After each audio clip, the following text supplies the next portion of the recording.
ಶಬರಿಮಲೆ ಅಯ್ಯಪ್ಪ ಸೇವಾ ಸಮಾಜ ಉಡುಪಿ ಜಿಲ್ಲೆ ಮತ್ತು ಮಹಿಳಾ ಘಟಕ ಮತ್ತು ಕೊಡಗು ವಾರ್ಡ್ ಅಭಿವೃದ್ಧಿ ಸಮಿತಿಯ ಮತ್ತು ಎಲ್ಲ ಸಂಘ ಸಂಸ್ಥೆಗಳ ಸಹಕಾರದೊಂದಿಗೆ ಶಬ್ದ ಇಲ್ಲದೆ ಸಂಸ್ಕಾರ ಅನ್ನೋ ಒಂದು ಯೋಚನೆಯನ್ನು ಮಾಡಬೇಕು ಅನ್ನೋ ದೃಷ್ಟಿಯಿಂದ ಇದು ಯಾಕೆ ಕೇಳಿದರೆ,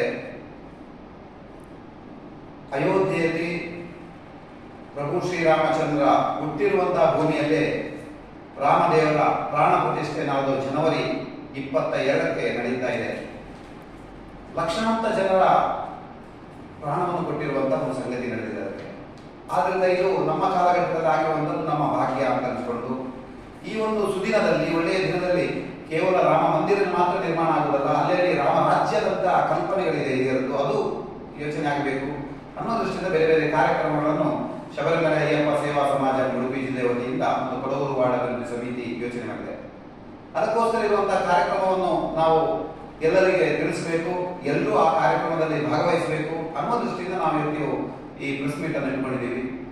ಒಂದನೇದೇನೆಂದ್ರೆ, ನಾಡ್ದು ಮೊದಲನೇ ದಿನವಾಗಿ ರಾಮೋತ್ಸವ ಅನ್ನೋ ಒಂದು ಕಾರ್ಯಕ್ರಮವನ್ನು ಹಮ್ಮಿಕೊಂಡಿದ್ದೀವಿ. ಅದರಲ್ಲಿ ಅನೇಕ ಕಾರ್ಯಕ್ರಮಗಳಿದೆ. ಒಂದನೇದು ರಾಮೋತ್ಸವ ಯಾವಾಗ ಚಾಲನೆ ಆಗ್ತದೆ ಅಂದ್ರೆ, ನಾಡ್ದು 14ನೇ ತಾರೀಕು ಮಕರ ಸಂಕ್ರಾಂತಿಯ ದಿನ ಕೊಡಗೂರು ವಾರ್ಡ್ನ ಶ್ರೀ ಶಂಕರನಾರಾಯಣ ದೇವಸ್ಥಾನದ ಮುಂಭಾಗದಲ್ಲಿ ಶಬ್ದ ಇಲ್ಲದೆ ಸಂಸ್ಕಾರ ಅನ್ನೋ ದೃಷ್ಟಿಯಿಂದ ಇಡೀ ಗೋಡೆಗಳಿಗೆ, ಅಲ್ಲಿಯ ಎಲ್ಲ ಗೋಡೆಗಳಿಗೆ ರಾಮನ ಚಿತ್ರ ಬಿಡಿಸುವಂಥದ್ದು, ರಾಮ ಮತ್ತು ರಾಮಾಯಣಕ್ಕೆ ಸಂಬಂಧಪಟ್ಟಿರುವಂತಹ ಚಿತ್ರವನ್ನು ಅಲ್ಲಿ ಬಿಡಿಸುವಂತಹದ್ದೊಂದು ಸ್ಪರ್ಧೆ ನಡೀತಿದೆ. ಇದಕ್ಕೆ ದಕ್ಷಿಣ ಕನ್ನಡ ಮತ್ತು ಉಡುಪಿ ಜಿಲ್ಲೆಯ ನುರಿತ ವಾಲ್ ಪೈಂಟಿಂಗ್ ಕಲಾವಿದರು ಸಾಧಾರಣ ಇವರಿಗೆ 60 ರಿಂದ 65 ಜನ ತಾವು ಬರ್ತೀವಿ ಅನ್ನೋವನ್ನು ಬುಕ್ ಮಾಡ್ಕೊಂಡಿದ್ದಾರೆ.